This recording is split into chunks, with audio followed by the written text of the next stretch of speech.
प्रश्न संख्या 6 है यहाँ पे, एक रैखिक समीकरण 2x + 3y - 8 = 0 दी गई है।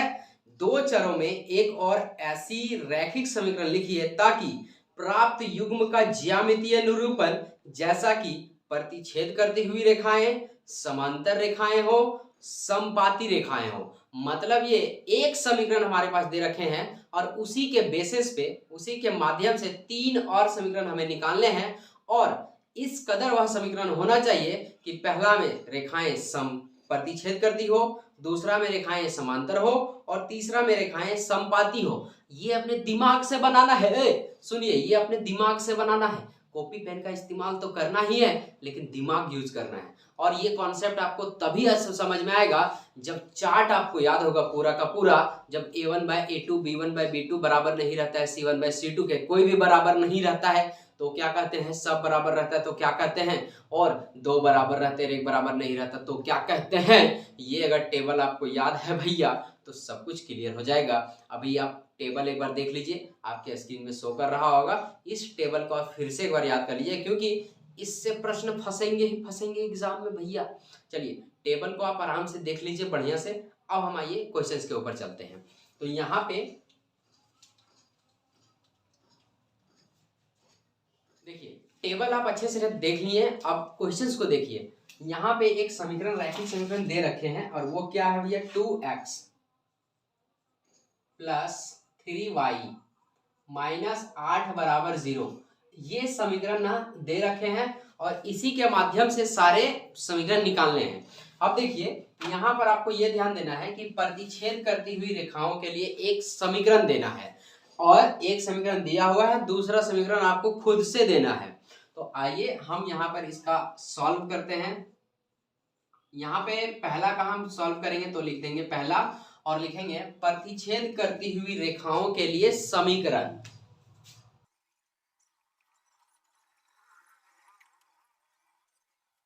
समीकरण बराबर।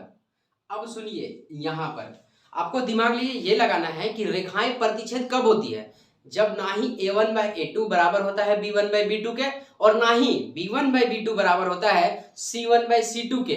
ऐसे कंडीशन में रेखाएं प्रतिच्छेद करती हुई होती है भैया। तो मूल समीकरण आपके पास क्या दे रखे हैं, 2x + 3y - 8 = 0।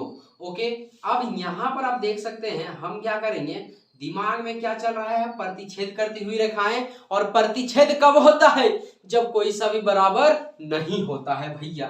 हम यहाँ पर क्या करेंगे, अपना दिमाग लगाएंगे, कुछ ऐसा यहाँ पे लिख देंगे कि ये कभी बराबर होगी ही ना।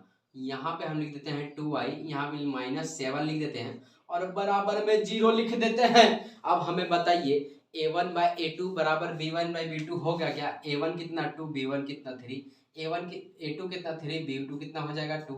और c1 और c2 भी अलग अलग हैं, ये कभी बराबर नहीं होगा और यही हो जाएगा आपका आंसर। जी हाँ भैया, पहला का आंसर हो गया। यही आपको करना था भाई साहब, प्रतिच्छेद करती हुई रेखाओं के लिए ऐसा समीकरण एक होगा और यही आपका आंसर हो गया। समझ में आया कि नहीं आया?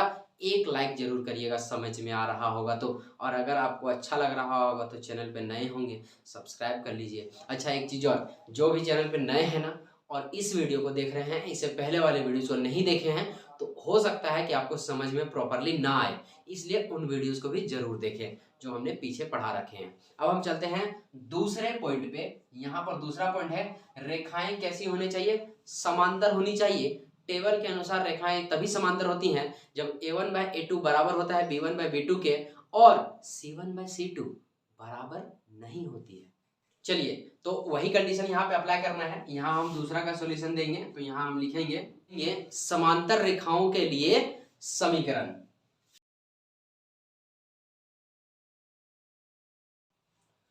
अब देखिए, समांतर रेखाओं के लिए समीकरण इसी के बेसिस पे देना है। तो मूल समीकरण क्या है हमारे पास, 2x + 3y - 8 = 0। हमें समांतर के मामलों में क्या करना होता है, दो चीजें बराबर करनी होती है और लास्ट की चीजें यानी कि तीसरा चीज बराबर नहीं होता है।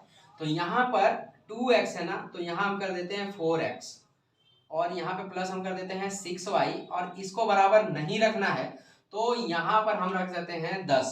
ओके, या फिर आप कुछ भी रख देंगे, बराबर नहीं होना चाहिए बस। ये इसको कट करेंगे तो 1/2 और ये भी 1/2 आ जाएगा, मतलब a1/a2 बराबर हो जाएगा b1/b2 के। लेकिन जब हम इसको कट करेंगे तो 4/5 आएगा, जो कि ये बराबर नहीं होगा। और इतना ही डाटा सफिशियंट है मेरे समीकरण के लिए। और ये हो गया आपका दूसरा समीकरण, यही होगा समांतर रेखाओं के लिए समीकरण। अब हमें तीसरे पॉइंट की बात करनी है, जो कि है संपाती रेखाएं। अब याद कीजिए संपाती रेखाएं कब होती हैं और कब नहीं होती हैं। चलिए, तो संपाती रेखाएं कब होती हैं? जब सब कुछ बराबर होती हैं, तब हम कहते हैं रेखाएं संपाती। चलिए, अब यहाँ पर संपाती रेखाओं के लिए हम थोड़ा सा इधर आ जाते हैं और यहाँ पे हम लिखेंगे संपाती रेखाओं के लिए समीकरण। याद रहे हमें 2x + 3y - 8 के बेसिस पे ही समीकरण याद कर रहे हैं, क्योंकि ये मूल समीकरण दिए हुए हैं बुक में। 2x + 3y - 8 बराबर 0। रेखाएं संपाती होनी चाहिए, मतलब सब कुछ बराबर होना चाहिए। तो यहाँ पे 2x है तो यहाँ हम इजिली से 4x कर देंगे, और प्लस 3y की जगह पे हम यहाँ 6y कर देंगे, और -8 की जगह पे अगर हम -16 कर दें तो सबका मान कट करके 1/2 1/2 1/2 आ जाएगा। यानी कि a1/b2 बराबर है c1/c2 के, और c1/c2 बराबर b1/b2 के। सब बराबर होंगे तो ऐसे कंडीशन में यह समीकरण आपका कामगार सिद्ध होगा और यही आपका आंसर हो जाएगा। तो चलिए, इसी के साथ क्वेश्चन 6 भी समाप्त होता है। इसको आप नोट कर लीजिए, फिर हम बढ़ते हैं क्वेश्चन नंबर 7 की ओर।